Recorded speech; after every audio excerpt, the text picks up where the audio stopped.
Is Brian Eno correct? We all know who Brian Eno, the musician, is, right?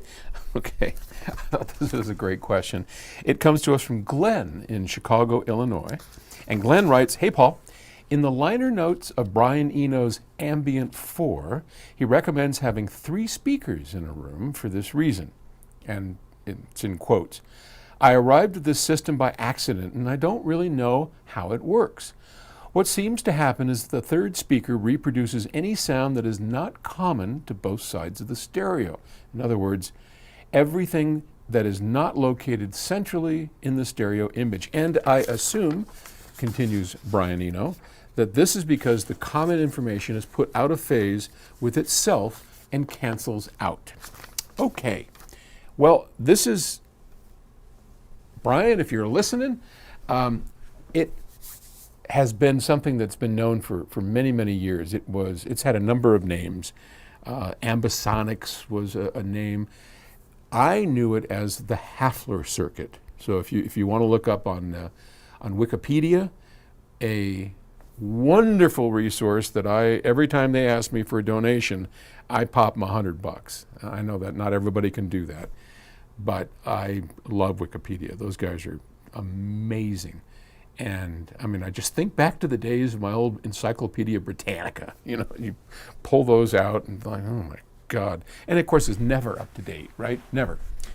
But then the salesman would come by and say, well, we'll add, an addendum to your lot. But boy, those were the days, weren't they? The encyclopedia salesman. In any case, if you look it up, it was the Hafler circuit. There's a number of names for it. Essentially what happens is you take a third loudspeaker. So you got your stereo pair, and here's your listening chair, stereo pair of speakers, and then behind you, you take and put another loudspeaker. Now, that will contain, if you hook it up properly, these ambient cues like, the audience. If you have a live concert, you'll hear the audience noises. You'll hear stuff that you don't normally hear. That's adding almost like a surround sound to it, and it's really simple to do.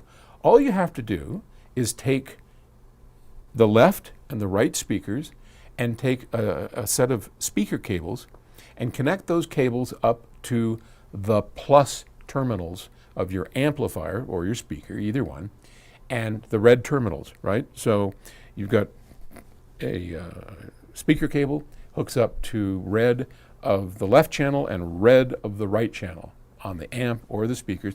Run it back and pop it into this third pair of speakers. Now, what happens is when you have a mono signal, like here I am talking, right? If this was a stereo, both channels would be playing exactly my voice. And that puts me in the center, and that's how we get the center, that phantom center channel, because left and right have equal amplitude signals going through, right?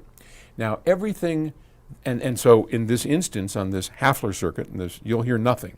Nothing will come through it if you just have that mono signal, because there's no difference between the left and right channel pluses, okay?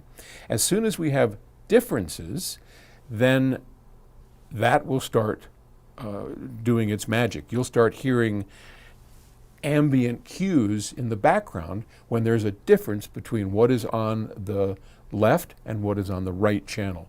So something fun if you're, like we all are, hanging out in our houses because of COVID, right? And grab an old speaker, try it out.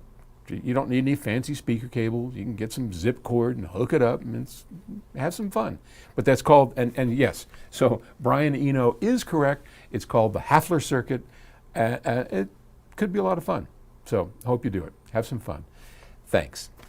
Stay safe. Bye.